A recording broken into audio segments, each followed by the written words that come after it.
Well, hi and good morning, everybody. I'd like to welcome you to today's Paynes Education. This is the beginner intermediate class. My name is Rob Weiler. I'm actually subbing for our friend Gary Edmonds. He'll be actually spearheading and teaching these classes over this next quarter.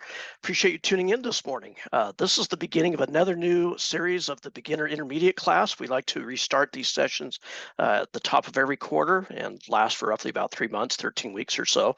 And so if you're brand new to the program, or if you're just wondering how to get started, if you're just wanting to kind of a refresher even, well, you're in exactly the right spot. That's what we'll do today, is just kind of get you up and running with the program and outline an educational map for you, a roadmap, if you will, regarding your investing plan and as well as the education plan. And certainly what I'd like to do is open it up for questions too, and kind of make this more of a live Q&A to some degree, just to make sure that you get your questions answered to help you get you up and running in no time. So let's go ahead and begin. These classes always start at half past the hour, 10:30 a.m. Eastern time. So I'll be just teaching today, but then for the rest of the quarter, you should have Gary that'll be back here next week teaching that for you. So let's start. As always customary with these sessions, we first have to remind you about a few disclosures. So bear with me as we let you know that anything we talk about today is just for educational and informational purposes only. These are not buy or sell recommendations. All investments involve risk, and past performance does not guarantee future results. Unstoppable Prosperity and Charles Payne are not giving investment, tax, legal, or other professional advice. Unstoppable Prosperity retains all titles, interest, and intellectual property rights of the material provided and contained herein. The terms Unstoppable Prosperity, Payne's Education, Wall Street Strategies, and other logos or trademarks cannot be used without express written permission. Charles Payne's experiences are not typical. His results are not a guarantee of your success. And finally, Unstoppable Prosperity is not endorsed by or affiliated with Fox Business. Making money with Charles Payne is the property of Fox News Network, LLC. All right, well, if you are brand new to the program, here are my credentials just by way of introduction. Again, my name is Rob Weiler. I've been here for just over 3.5 years. We've come a long ways from when I first started. We didn't have really that many classes and really no structure and didn't know what to practice with and so forth. And so we kind of laid the groundwork of how to go about this education that'd be most helpful for our students. And so you'll see me and find me in the intermediate advanced classes that I teach on Thursdays. I alternate now with, was with Gary, but now it'll be with Greg. And so you can catch me there next Thursday. But certainly, if anything I could do to help you out over time, by all means, I hope to get to meet you and work with you and certainly help you out any way that I can. All right. So in this class, this is getting started with investing, kind of the very beginning. In fact, if I share with you my desktop here, let me just bring up, come into our Payne's Education site here. If I can find it. Here we are. So I'm just logged into Payne's Education, and I go in underneath the quick links and come down to our stock investing live classes. And right now we're underneath the beginner intermediate class. And so you'll see that today we're starting over. It's the first class of the new series, and we're starting with getting started with investing. Now, if you're impatient like me and didn't want to wait to go through all these classes, then you can start at the very bottom here. We will keep the classes that Greg taught starting back in July, where he had his first series here, and you'll see it's the same topic, and then just goes on to the next topic. And so I'm sure Gary will probably do the same thing I know I do, but I generally like to have kind of a natural progression of things from one chapter or one lesson to the next. And so next week, most likely, Gary will be talking about, again, some of the basics with Thinkorswim that we go over inside our Quick Start program. But like I say, if you didn't want to wait, you could always start from here and review these archived classes and just take it one step at a time. I've often said you have to walk before you run, but there's a natural progression from one chapter, one topic to the next that you can go through that'll just kind of keep building up upon itself until finally you get to the end here where we talked about swing trading. And so but that's what we'll do today. We'll kind of review again what's up in front for you here, and certainly help you to develop a nice roadmap of what to do next to get started with the program. So on today's agenda, then we'll show you how to maximize the resources available in Payne's Education. We'll discuss some of your investing objectives, maybe show maybe a trade or two just to show you how we apply that information. But then what I'd like to do, and this isn't on the topics there on the program, but generally what I like to do with my students is just open it up for any questions that you might have regarding the Payne's Education. Save your questions like for reviewing stocks and that for the live Q&A. But if you need help as far as with Thinkorswim or with what to do next or what progression you should have, then definitely this will be an opportunity to be able to chat in those questions to talk about that. So we'll go through just a few slides here to begin with, but if you've worked with me in the past, you know that I tend to be very interactive. I'd much rather answer your questions and show you a few things, maybe look over the market, see what's happening, and show you how we really kind of go through a routine when we're investing on a daily basis. So let's start there then. So a few questions I want to address right at the very beginning here, things that you should consider too. And that would be, what are you looking for through participating in Payne's education? And what investing experience did you have prior to coming here? What results were you getting? So let me just pose that question to you as well. Chat in with me and tell me, how many of you chat in and say me if you're brand new to the program, or if you're not, if you've traded before or not. Just answer yes or no if you've traded before or not. If this is something new for you, if you're brand new, or if it's or if this is something that you've already done in the past. So if you've traded before, say yes. If you've not, then say no. And just trying to see some of the answers here. I'm seeing a lot of resounding yeses, and that's great. But believe it or not, there are a few no's here, and I like that. And that's the reason why I asked this, is that if you are in the field where you're like, well, no, I'm pretty new, I've not really done much trading in the past, or kind of new to investing, and you feel like maybe you're the only person here that doesn't know what's going on, well, you're not, right? You're in very good company. And what I really love about our students is that we've got a great community here that helps each other out. And I encourage you, to befriend your other fellow students that you'll find in our classes, especially the live Q&A classes, that they'll be glad to help give their insights and discuss what's helped them out with the education and how to go through things. And so don't be shy about reaching out to your neighbor, if you will, and they'll be more than happy to help out. And I appreciate our veteran students who do choose to help out and build others up and try to pick them up and realize that we're all in this together, and that's what we're here to do. So, but the reason why we ask those questions is that, I'm often curious, what is it that you'd like to get out of the education? And so let's have you chat that in too. What's one of your overall objectives, just in a 1 or 2 word format? What are you looking for or to get out of being here? Why are you here? What is it that you'd like to accomplish with going through this education? I think the easy one, like Tom says, is make money, right? Yeah, it's certainly my goal too. That's the ultimate goal, So it's kind of a means to an end. How do we go about doing that? What are we doing to make that money? And so, love some of these answers here. Escape managed accounts. I like that. I will tell you that I've had a lot of students who, after completing the program, they've basically more or less fired their money manager. Now, I certainly don't advocate that, at least from the very beginning, but I remember I had one student who told me he looked over his statements, and over the last 5 years, he found out his broker was maybe making around 2 or 3%.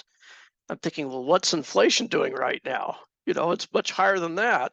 So technically, he's even losing money, even with a 2 or 3% return. And I get it. Maybe the guy was just trying to manage risk and not take any major investments. But this guy was able to prove, the student was able to prove to himself that he could do this, that he could make certainly a much better return than that. And to me, that makes sense because, quite frankly, let's face it, nobody really looks out for your own money better than you. In other words, you have your own best interest in mind. Now, I used to be an investment consultant many years ago, and so I think there are a lot of great consultants out there that are fiduciaries that are trying to look out for your best interest. But I'll be the first to admit that I had over 300 clients in my book, and there are only so many trading days in a year, right? So really, honestly, how much time could I devote to each individual client? So no wonder they generally just tend to stick you in a bunch of loaded mutual funds and call it good, right? So to me, I think taking more of an active approach to your investing is certainly better, and that's why I'm glad you're here. It tells me that you're willing to take that active approach as well. Okay, better understanding the process, protect my assets and build wealth. That's a great answer from John. Exactly, I agree completely with that. Maybe learn more about fundamental analysis. We see a lot of this data out there. How can I know if this is a good company to own or not? And that's what I appreciate about Charles too, is that he follows a process. We're not just out there guessing and gambling and throwing darts. There's a system to this. And that's my overall goal too for all of you, is that over time, we want to help you develop your own system, to have your own process. Now, if you don't have one, then yeah, it's good to follow somebody else that you trust, but take it with a grain of salt. It doesn't have to be the end all. What I mean by that is that I get ideas from all sorts of places. I see it on TV. I read articles. People must know that I'm in this business because I get all sorts of newsletters in the mail that I never asked for, wanting my money, right? Telling me these hot stock tips. And I found out long ago, most of those hot stock tips aren't really hot at all. They may be hot for a day or two, but that's about it. Well, I'm open-minded enough that I'll take all that information, but then what I do is I put it through my own criteria to make sure it meets my own rules. And over time, that's what I want you to do too, is develop your own plan, have your own set of rules so that you can feel confident in what you're investing in as well. All right, well, these are all very good answers, and I'm confident that we can fulfill all these objectives that many of you have chatted in, but it does take time, no doubt about it.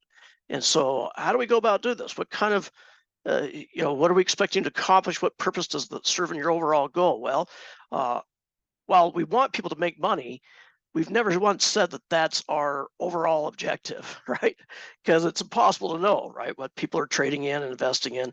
Our objective is to teach you, to train you, and that we're confident that if you have this knowledge, that then you can put it into real life application to where the end result should be that you are making money. And if you're not, okay, something's wrong, right? In fact, my goal for all my students is that you make enough money, at least, to more than cover the cost of your education. And that's what I appreciate about this, is that there aren't too many, subscriptions out there that I know of where you actually get something out of it, right? That this benefits with results and returns. And so that's what's kind of nice, is that I can make something out of the education that I'm receiving from this. And so what a lot of our students will do is they'll return back and renew and come back and now continue to participate and share ideas and get ideas as well. All right, final thing though, if you've been with us for a while, what difference has Payne's education made in your investing and trading? So let me ask some of our veteran traders, have you seen a difference from what you knew when you first started on day one to where you're at right now? Chat and tell me, what is it that you've learned? Well, that's helped you out the most. Now, if you're not so sure, it's interesting. If you're on this side of the presentation, I see it firsthand because I recognize a lot of beginning names, and then they've been with us for several months, maybe even years. And then later on, they'll ask these questions, and I was like, wow, that's a very good question.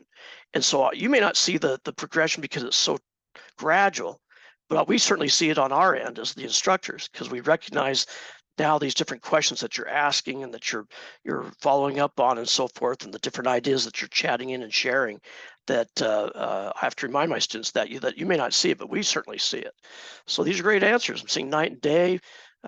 Always learning. That's my rules too. Maybe how to read the charts and rules better. We're going to do that too. Understanding the charts, knowing better how the markets behave and how to better interact.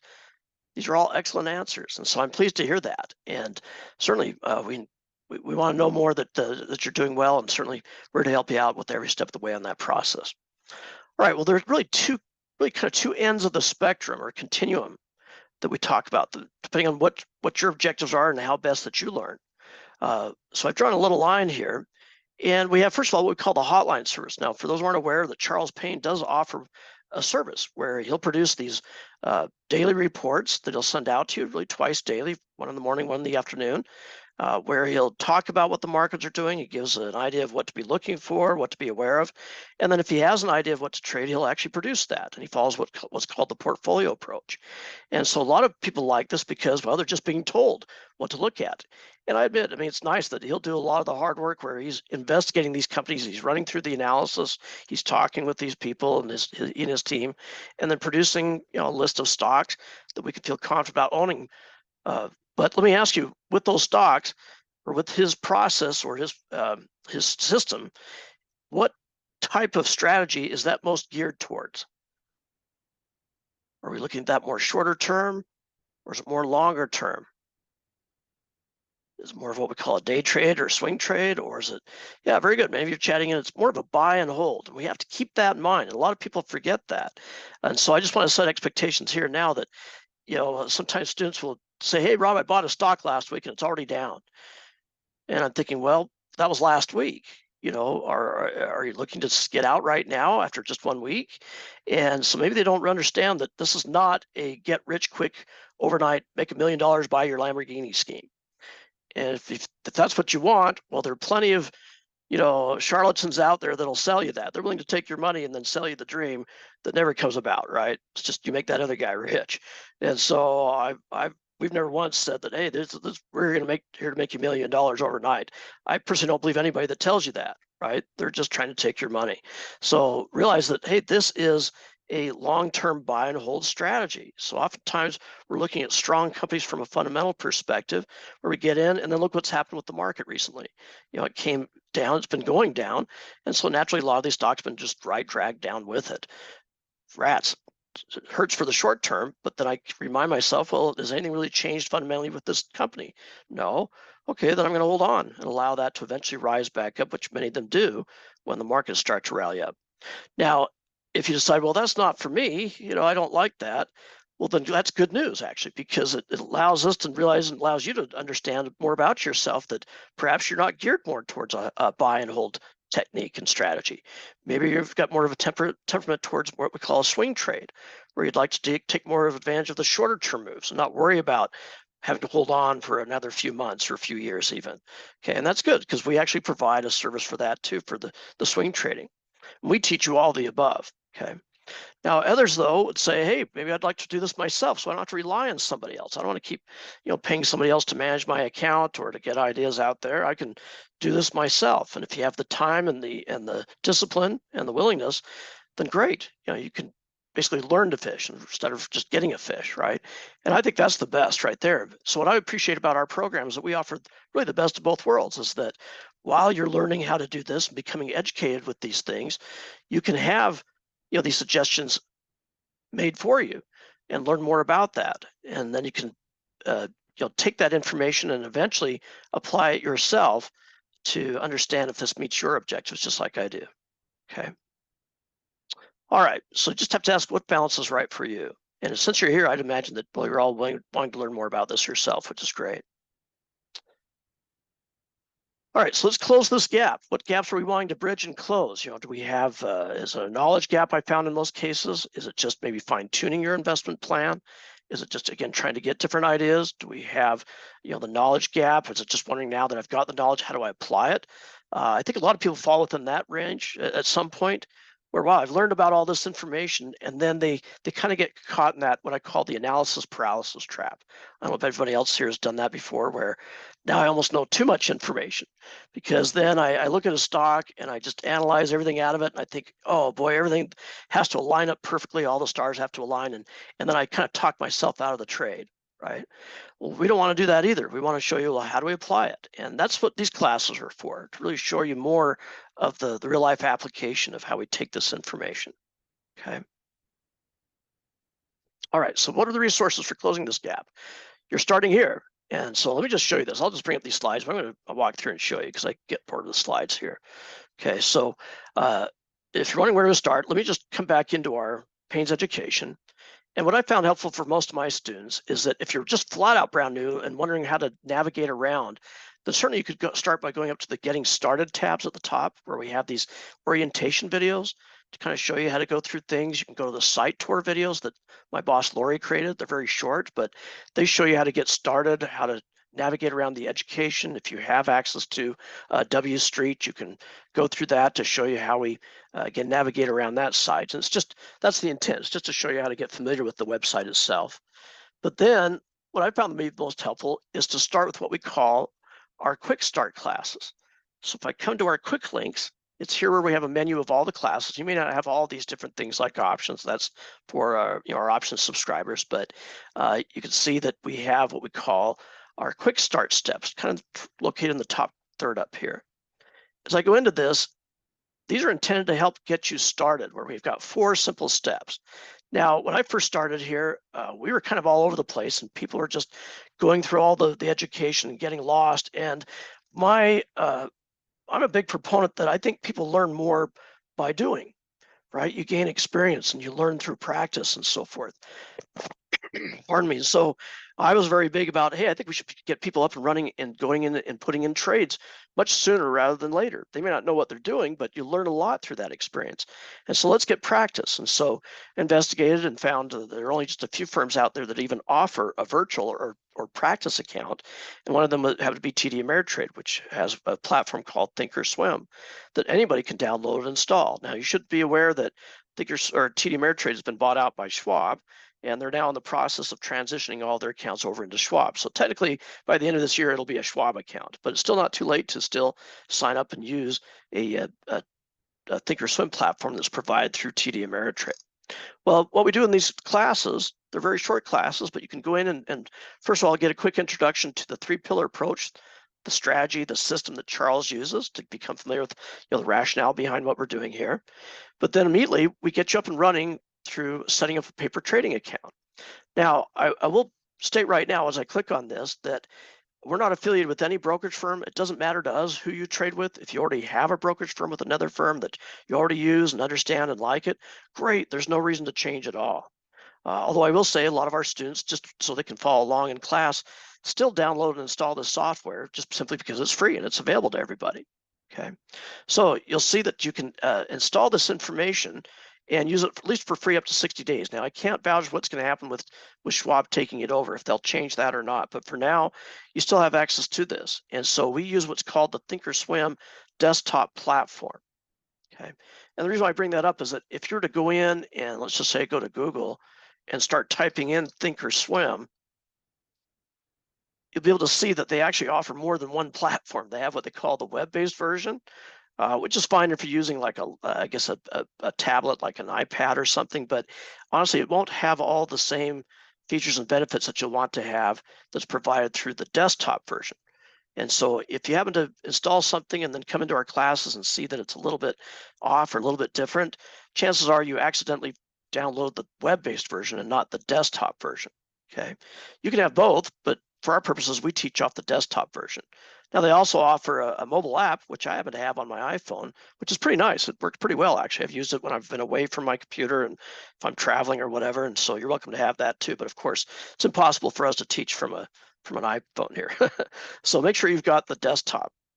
Okay, so what it'll do is that when we come into this, we provide a link here that still works. And so as I click on this, it just takes us directly to the TD Ameritrade page, where it'll ask if you happen to already have a TD Ameritrade account. And if you do, great, you've already got a paper money account set up. Just have to download the software.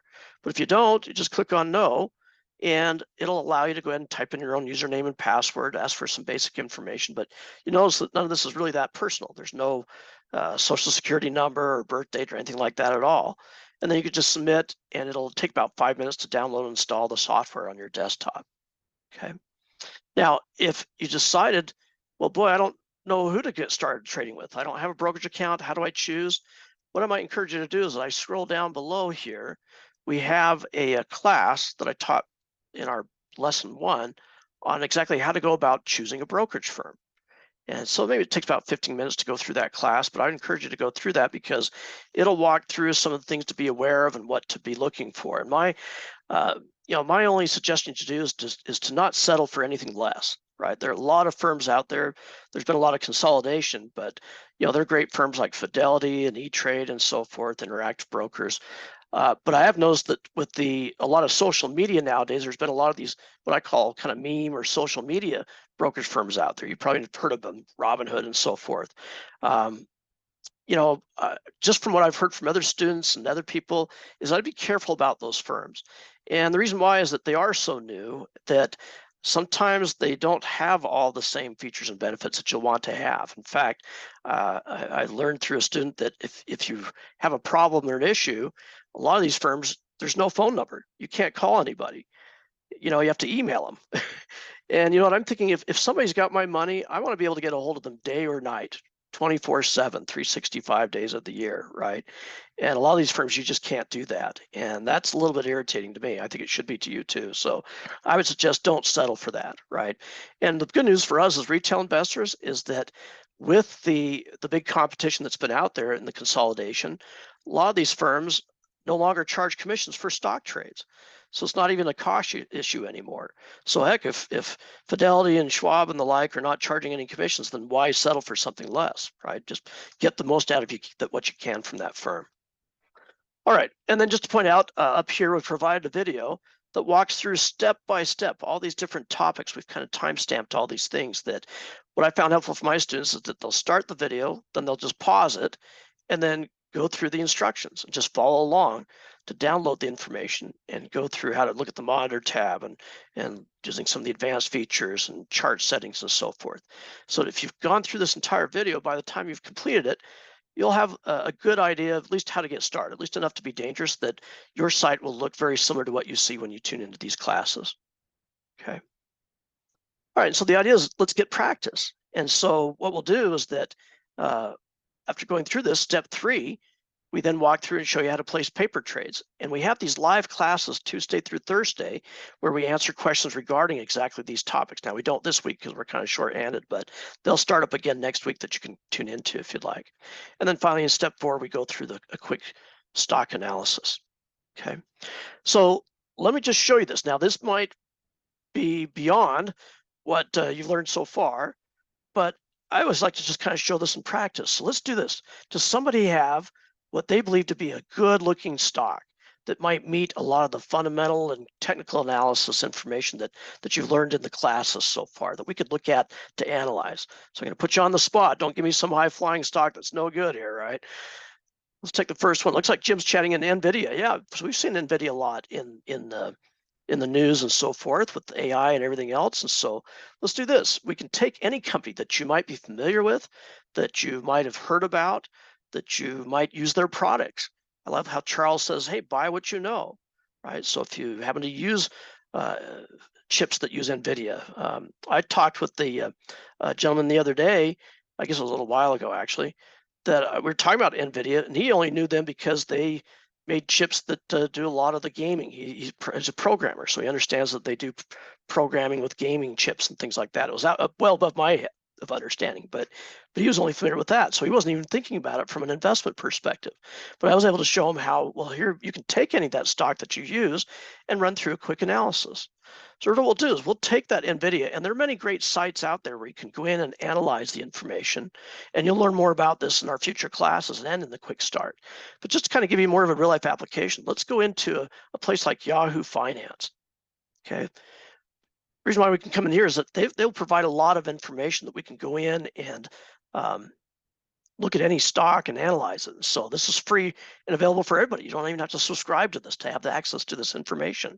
So I could bring up like a finance.yahoo, and you'll see a lot of information here, a lot of news articles, but I could go in and type in our symbol, NVIDIA. And here it brings up a lot of information regarding the company. You'll see this line right here that just gives a tab. Oops, that's a terrible line. Let's try this again. There we go. Where we can see a whole lot of wealth of information. Okay, just since I'm on this beginning page, the summary page here, I can see, first of all, is the company profitable? And so I can look right here to see that, okay, earnings per share, TTM just stands for trailing 12 months. We can see that basically over the last 12 months, this company has had positive earnings. Now, this number to me is just a number. It doesn't tell me if it's big or small. It's all relative. But I am appreciative of the fact that it is positive. Not every company has a positive number. They might even have a negative next to it, which tells us that, oh, they're not even profitable. They're losing. Well, that's okay, at least for a little while, right? If they're just up and coming and growing. But boy, if you find a company that just has losses constantly, let's face it, how long are they going to be around, right? They can only survive for so long, especially in this high interest rate environment that we're in right now. So it's good. This company does have earnings. Okay, from here, I can always learn more about the company by going to the Profile tab. And I can see that, what do they do? Where are they located? Well, they're out of Santa Clara. They're in the technology. Okay, they're part of the semiconductor industry. Maybe I've heard a lot about that in the news, that sometimes they've been struggling in this market environment. As we scroll down, we can always learn more and see a description of the company and what they do. And we can see that they're part of graphics, and I can see that they are part of gaming. So that gentleman Udo was talking about there. Okay.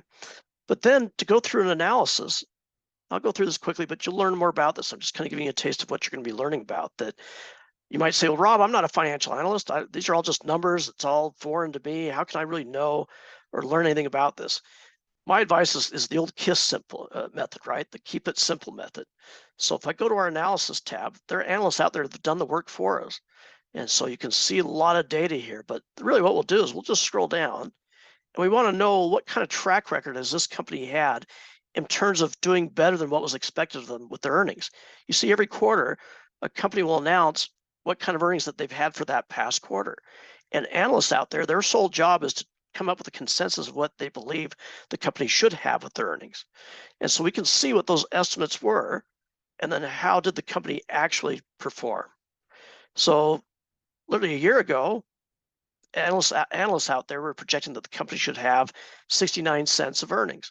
When the company announced, they actually did a little bit less than that.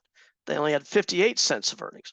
So they had what's called a negative surprise. That's not good, right? They missed it.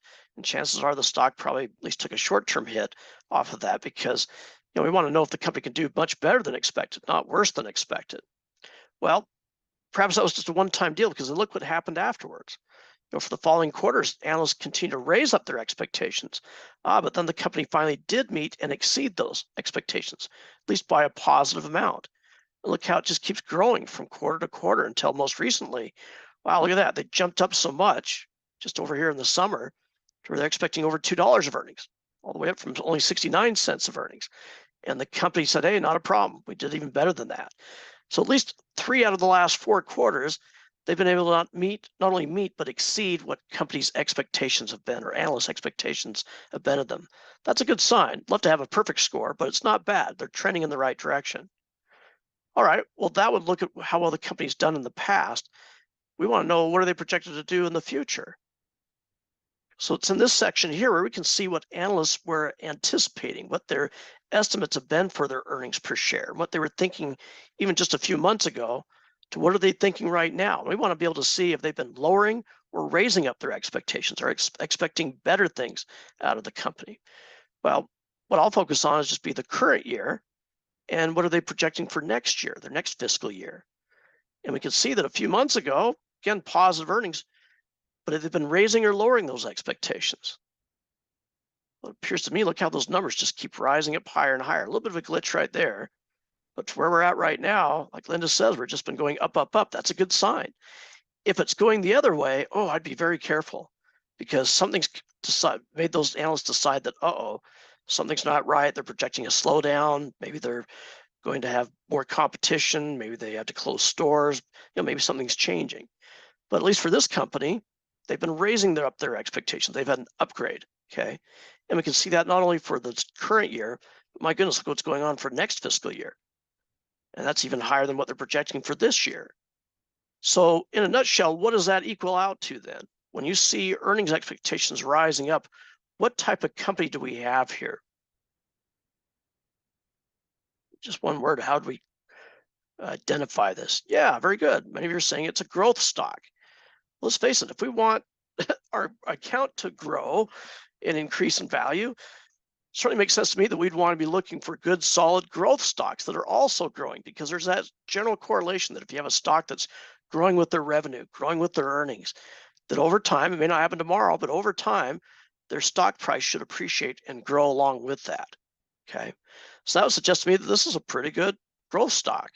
Now, if I were to scroll down lower, I can confirm that even further by looking down here where we look at some of their growth estimates and see that, wow, again, these are very positive numbers. My goodness, triple digits, but even for the next year, next 5 years, still double digit growth, okay?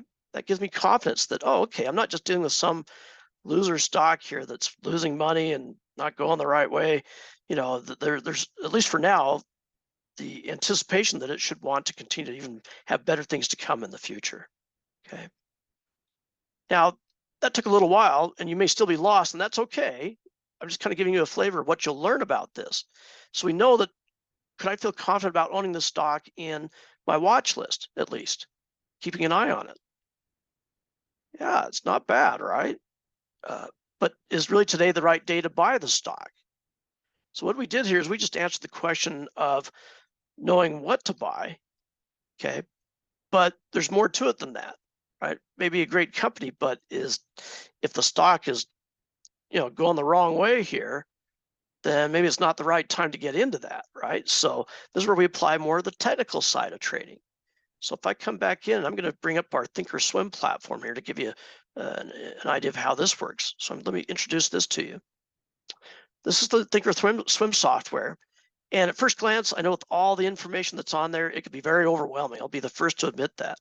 But just be rest assured that you're only going to use a small portion of this site a majority of the time, if that makes sense.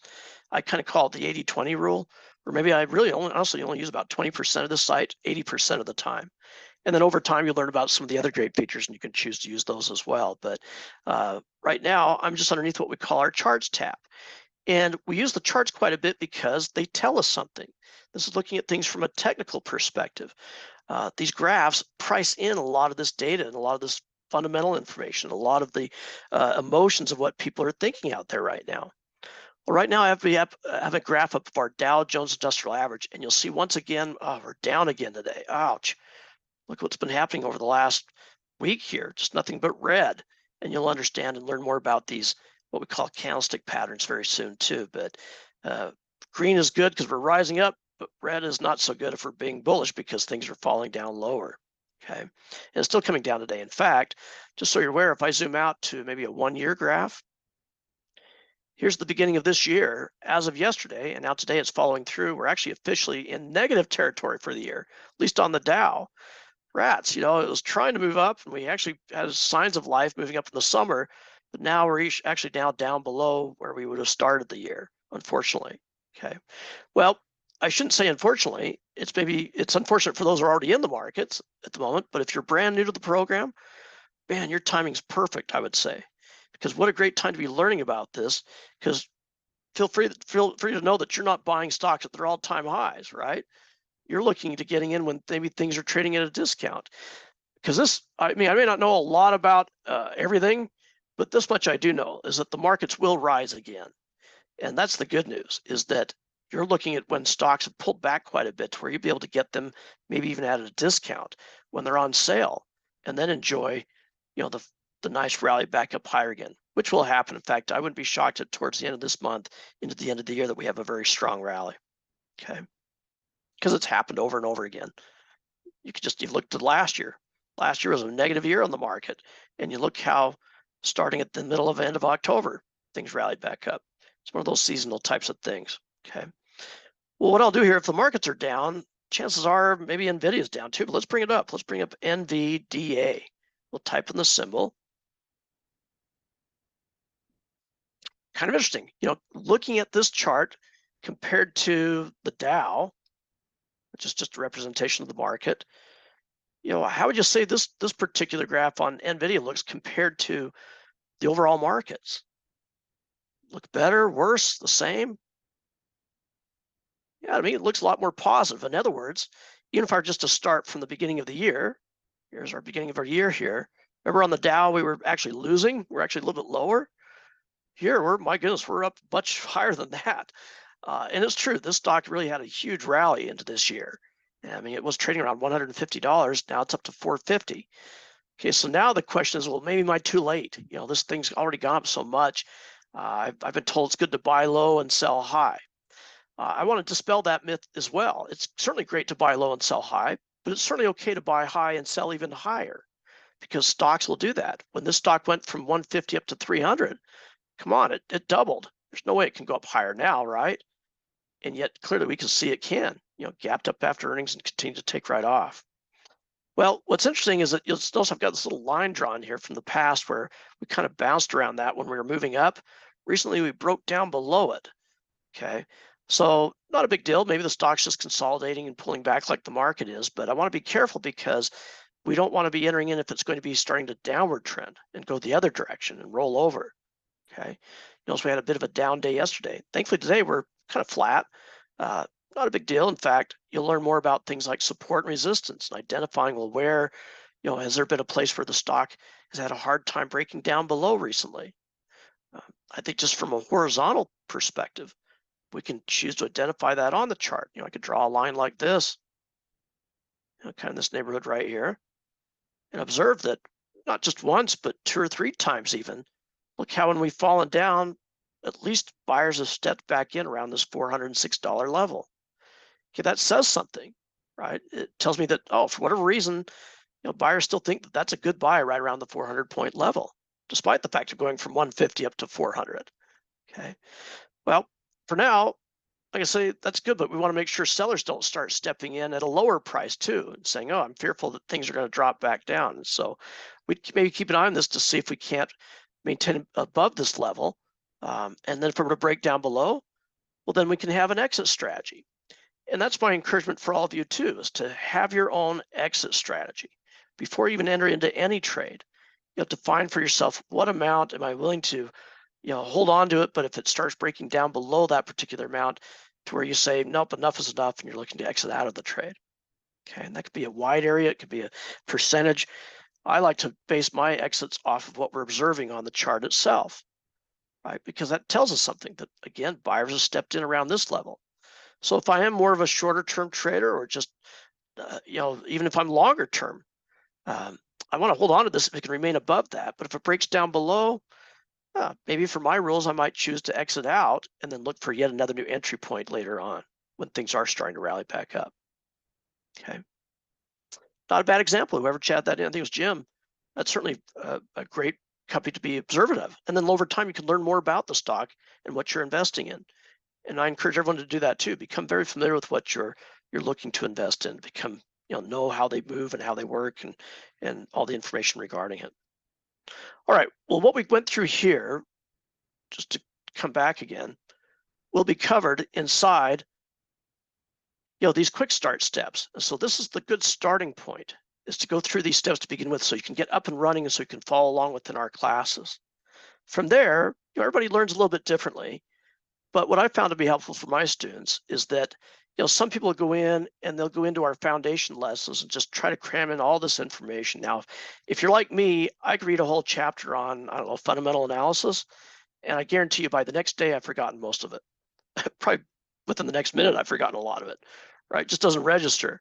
And so I don't recommend just plowing through all the data here.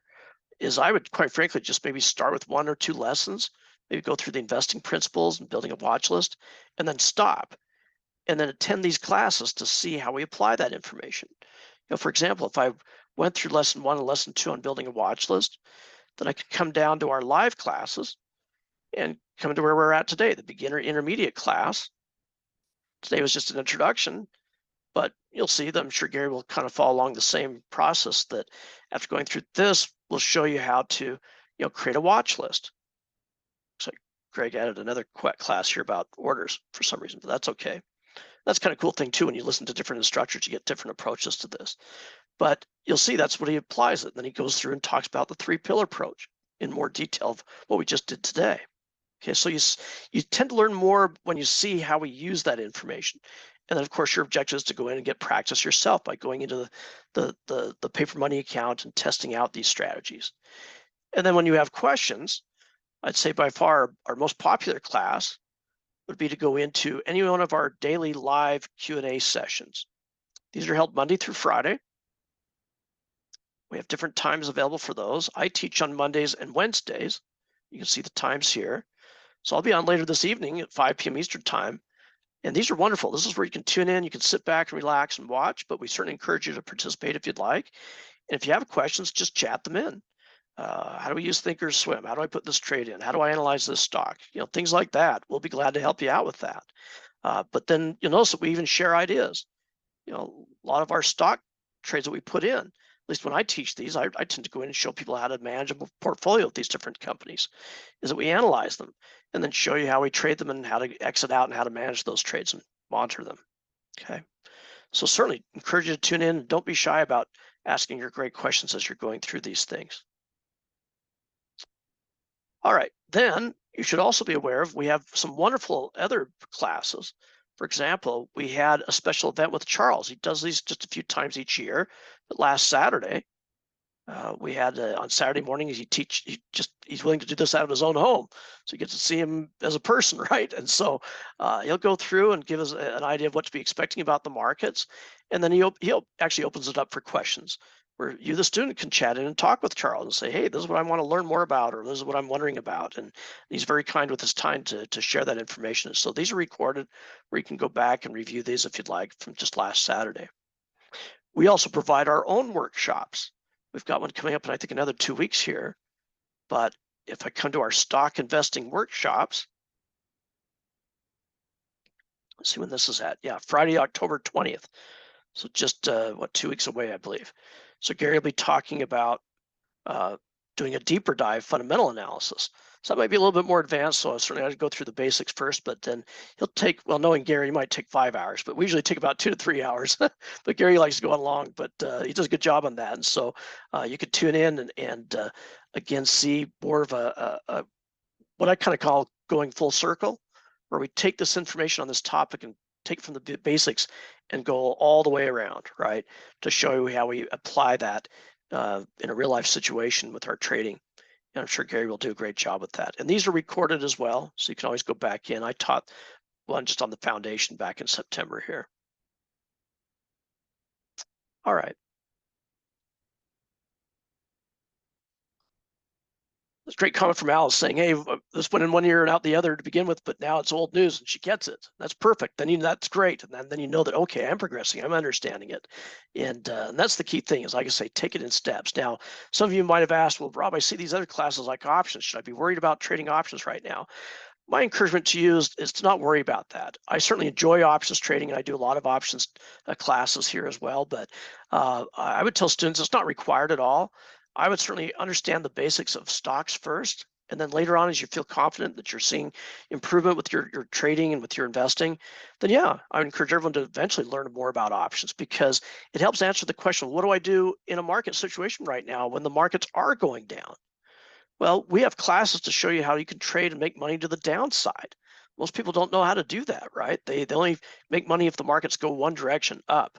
But when they start falling over, maybe we're just going to continue to fall down for a little while. Do I just sit there and take it and get beat up? Well, no. We can go ahead and learn how to make money intentionally for the downside. And certainly options can be a great thing to learn more about with that as well.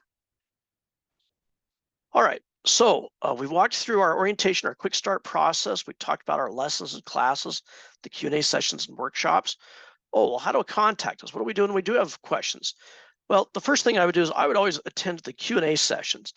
The reason why is that, sometimes it's difficult to describe or answer a question over the phone when it's just so much easier to show you visually.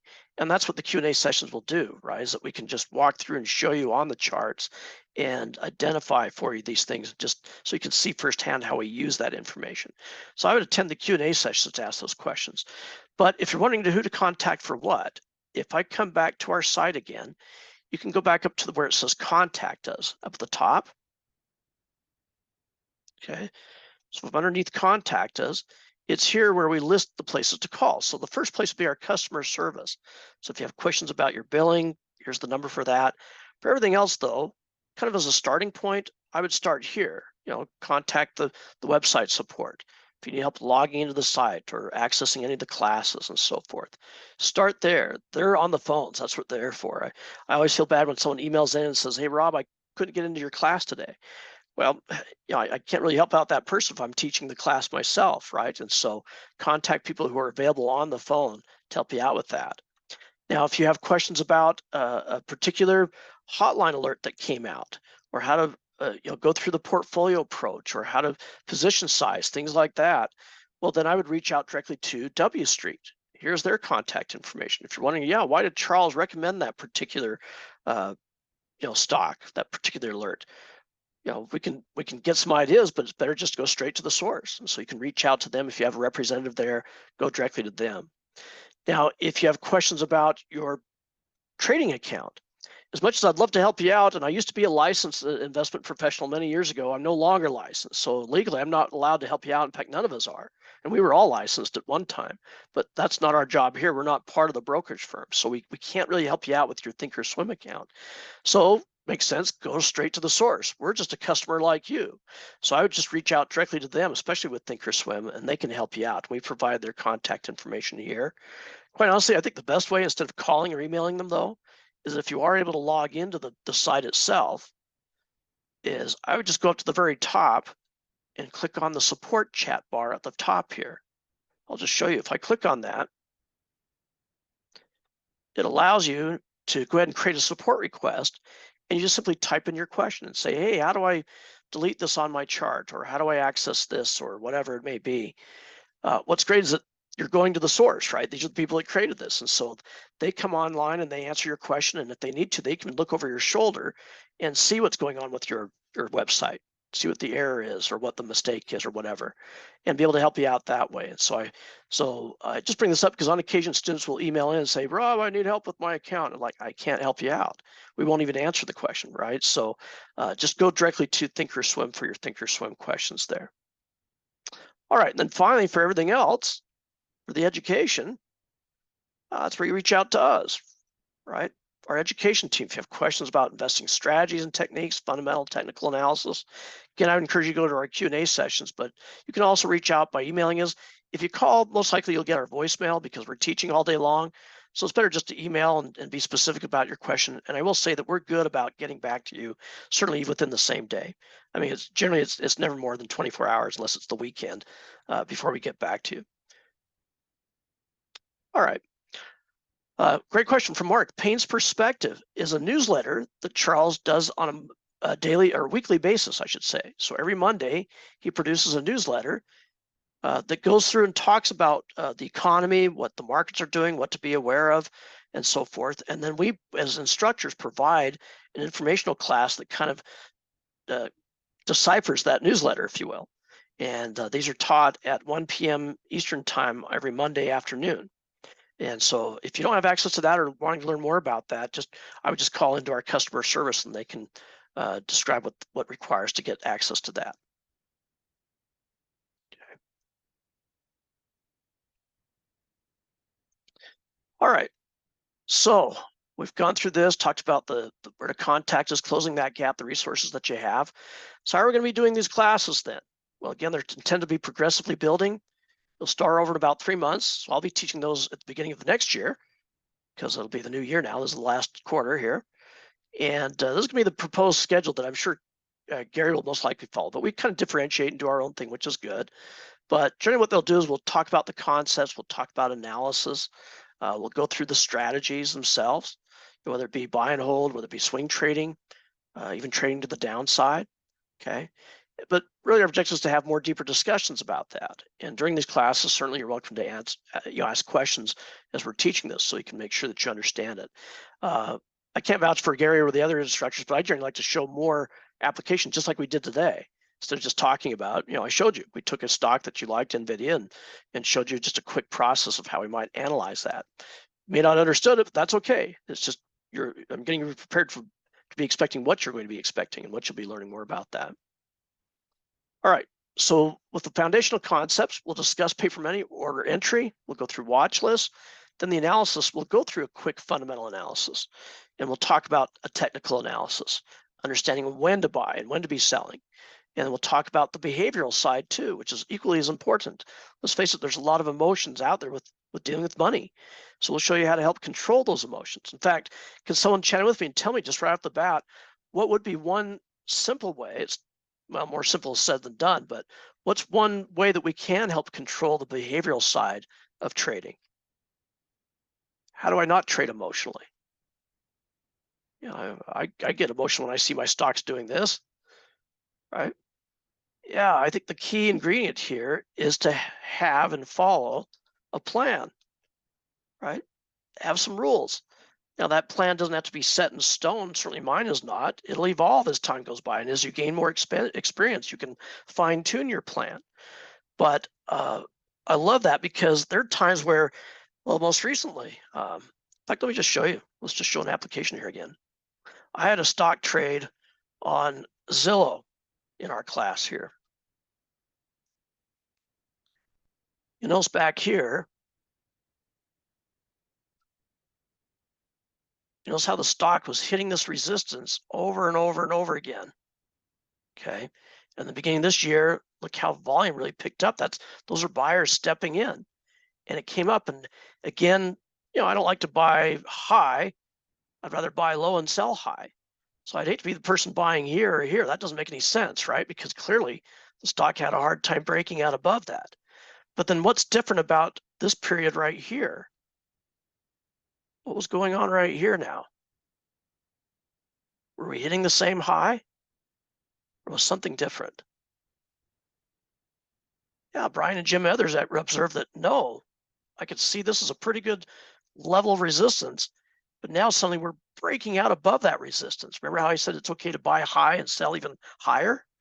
That's okay if we're finally breaking out above. Well, what do we need to have in order to be able to get that to break out above that resistance area? Yeah, we need some sort of acceleration. In other words, we need more buyers than sellers. Because after all, they tried here and failed. They tried here and failed. They certainly tried it back here and they failed. So I need that extra oomph, don't I? I need something to push me over the edge or push the stock over the edge. And did we get that? Yeah, look at that volume surge. That's much higher than the volume we had back here or back here at these other times. Now here, try to get some volume, but it wasn't breaking out yet. So great. So if you had first looking at that, you might think, well, wait a minute, Rob, this stock's gone from $26 up to 40. I'm too late. That's crazy.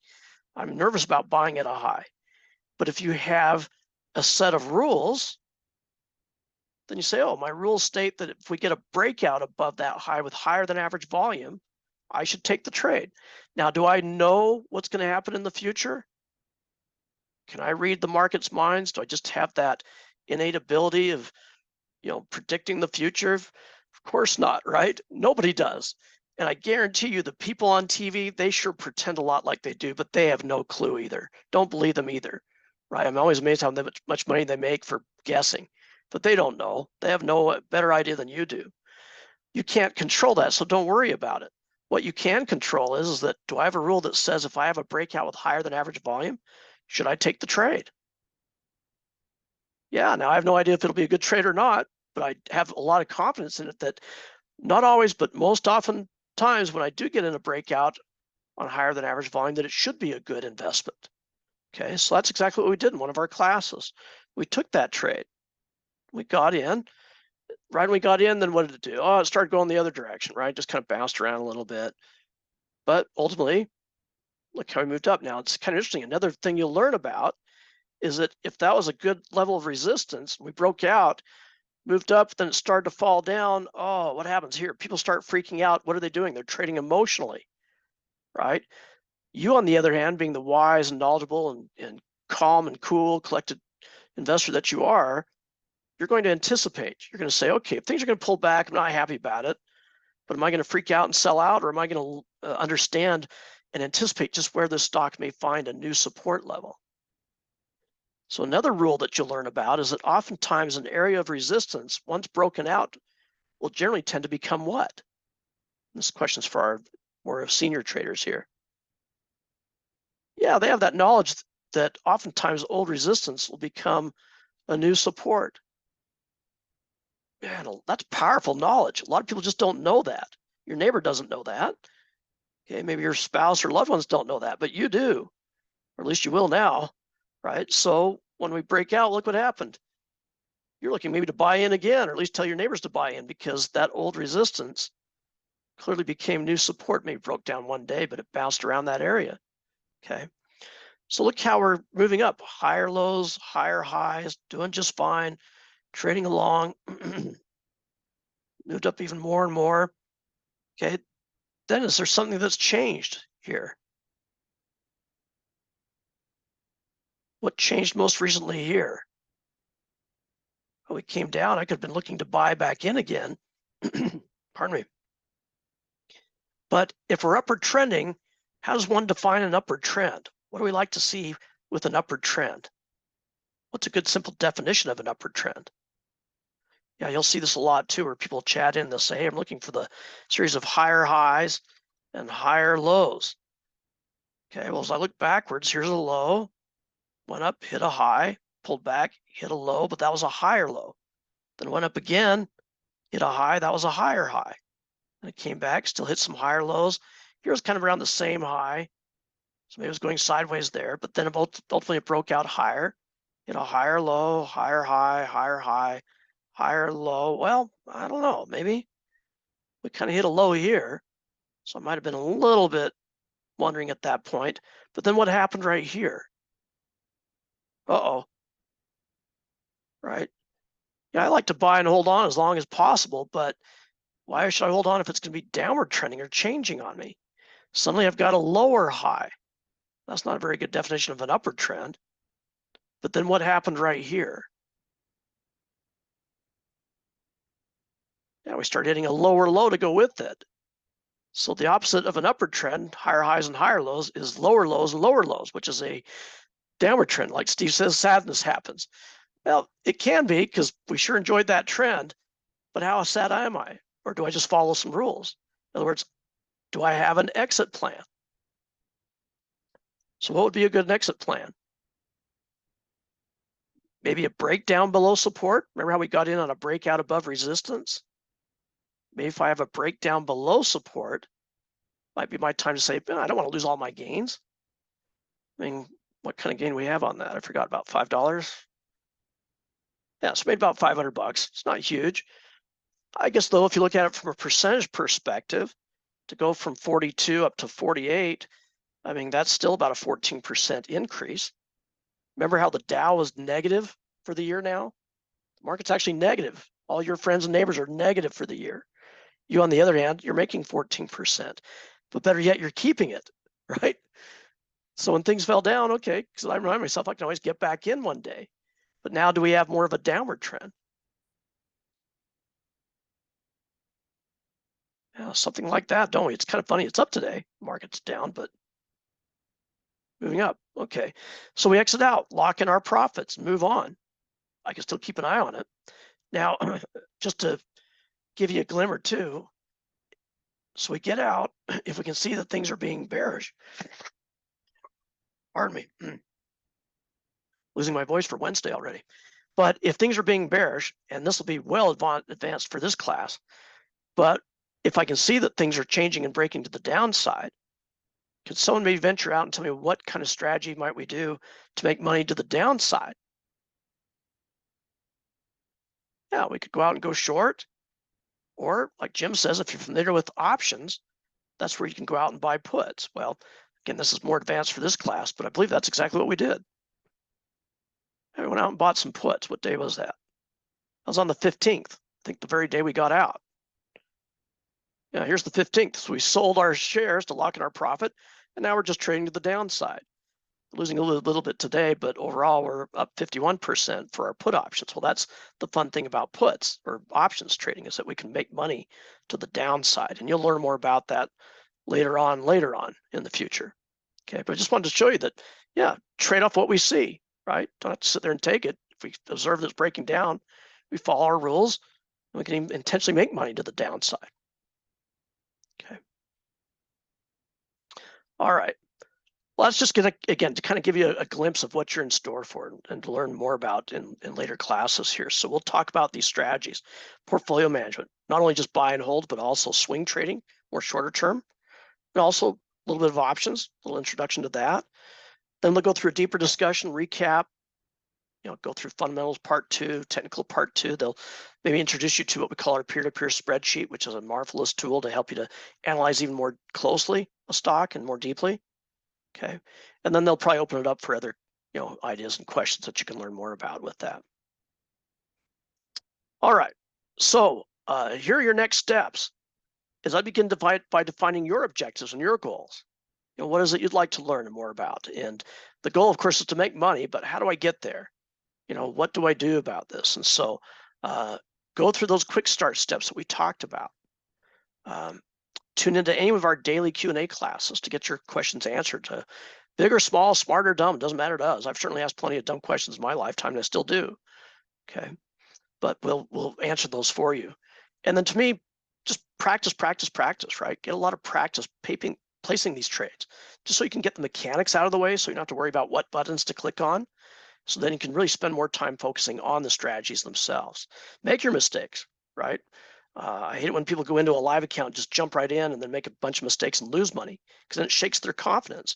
It makes them very timid. And it's like, no, make a bunch of mistakes now, so then you can know what to expect later on. Okay. Let's see, I just see a question about how do we short. Carol, we'll have classes on that. You have to have margin capability, but don't attempt short selling unless you know what you're doing there first, but we'll have classes that discuss that in detail there. Is there a hand-holding guideline for defining objectives and goals? Great question. It's very independent, because let's face it, we're all a little bit different, right? We all have different goals, different ages, different time frames, different objectives, different risk tolerances, certainly different temperaments. If there was a guideline, I think it would be, being realistic with what you're looking to accomplish, but to find it out, say, do I want to achieve this type of return over a 12-month period, or do I want to just do better than my accounts? Do I just want to become more knowledgeable about things? Start very basic, and then if you need help with thinking, well, is this too, am I being too optimistic or too unrealistic with my expectations? Then we can help set you straight on that. In fact, I'll bring that up. I remember one time a lady said, "Hey, I'd like to make 100% every year." I'm thinking, well, is it doable? It's certainly possible, but is it very probable that you'll be able to do that every year? And then I say, well, do you know what kind of returns even the professional traders get out there, the hedge funds, the Jim Cramers of the world, even the Charles Paynes of the world, right? It's nowhere near that. And if you could even just get a few percentage points above what the average market return is, can I still build up my account very nicely? And of course, the answer is yes. And so if we have too high of expectations, then you are setting yourself up to fail, because then you'll be disappointed if you don't meet those really lofty expectations that are really out there, right? So yeah, be realistic. Let's see, other questions here. Let me just scroll back to see if I missed any here.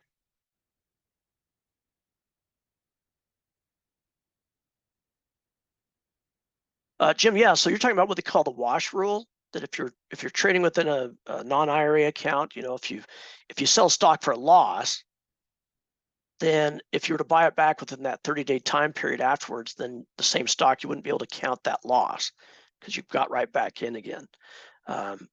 Generally, I don't let the tax implications bother me if I'm going to get in or out of a stock. In other words, I don't make a lot of decisions based upon the taxes for that. If you held on that long and had a nice gain, then it's still okay to get in. It's just if you have a loss, you don't want to do that if you're really looking to offset those losses with your taxes. That's all. Generally won't allow that to be our deciding factor. And Arnold, yeah, could we have set a trail stop? Certainly we could. That's another strategy that you'll learn about, where we can put in a stop that follows along with the stock as it's moving up higher and higher. One thing you will learn about that, though, the trail stops are kind of tricky because you get a little bit of volatility. It might kick you out prematurely, only when the stock is moving up. So the biggest challenge is, well, how much room do I give that trail stop? And so here you'll be able to look at the stock graph itself and make your own decision about, knowing where to put that stop based upon what you're observing, not just some arbitrary percentage number.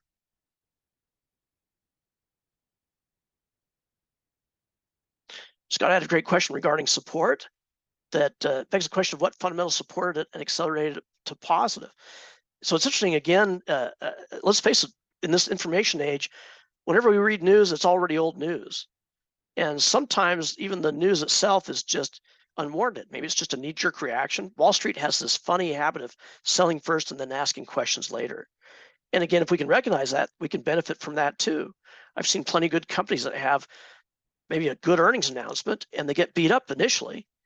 And then you'll see a few days later where the stock just starts to rebound right back up again. That's because the smart money out there read the news and said, hey, this is ridiculous. The stock shouldn't be sold off like that. People are just being emotional. So they look to buy in at a discount.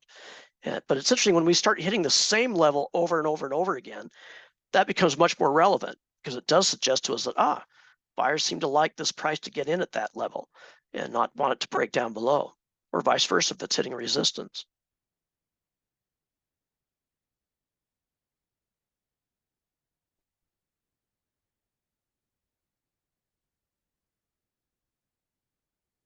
Let's see, just reading through some of these other things here.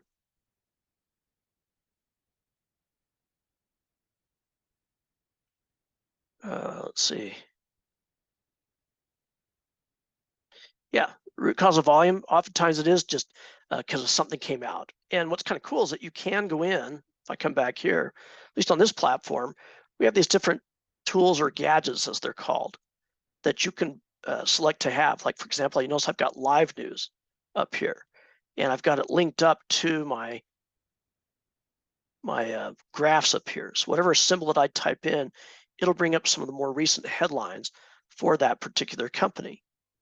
Okay, and so I could even just see today, it's trading lower, maybe amid weakness in housing-related companies as stocks fall on rising yields. Pretty generic statement, but it's true. right? We've seen how the housing and real estate sector's been taking a beating recently. Well, it may not even be any news regarding that. It may just be purely technical that, hey, what a reason sellers are stepping in, most likely because the overall markets are pulling back. You kind of consider companies like, well, Nvidia or even Apple. Does Apple stop making billions of dollars every year? They're still a very profitable company. My goodness, they make billions in every quarter, and yet has prevented this stock from going down a little bit simply because, well, the overall markets are struggling. Okay, so if we can recognize that when the markets start to bounce up, generally these guys will be the first to bounce up too, because we know that they make money, that they can still have growth.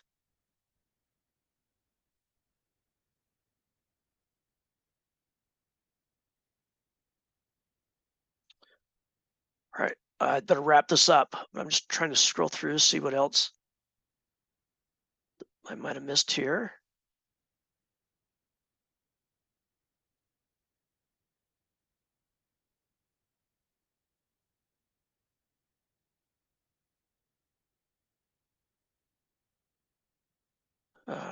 Yep, we've got a great workshop coming up on creating rules, which we'll be talking about, which would be nice.